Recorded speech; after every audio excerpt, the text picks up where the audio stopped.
हे आहे मधमाशीचं घर. तर मधमाशीचं घर असते दशकावर.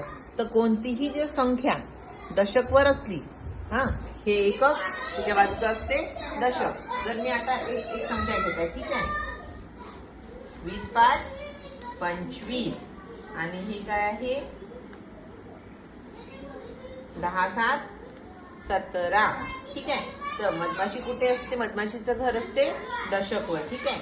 तर आपण मधमाशीला पहिले मधमाशी तिकडे तिकडे चालली फिरत फिरत शहद गोळा करायला, तेही दशकवरचा स्थानचा अंक असत. ती मधमाशी काय करेल? दशकवर घेऊन जाईल. हे मधमाशीचं घर. तर आता काय होते? 5 5 अधिक 7 किती होतात? करा बोटावर. 5 अधिक 7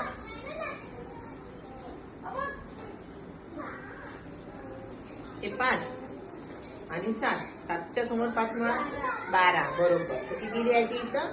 12. किती लिहिणार आपण? 12, ठीक आहे. लिहिले 12 आपण. तर मग काय करणार?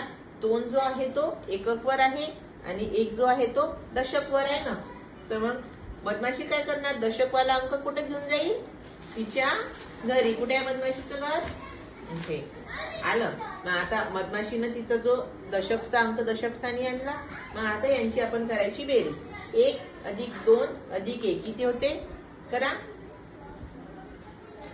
4. किती होता? बरोबर 4. इथे किती लिहिणार आपण? 4. उत्तर किती आपलं आलं? आपलं 40 2 42. तर अशा प्रकारे हे जे आहे याच्यापासून आपण हाच्याची बेरीज करू शकतो. मधमाशी काय करणार? जेही दशक स्थानचा अंक येईल ते अंक कुठे घेऊन जाईल? तिथे वर तिच्या घरी.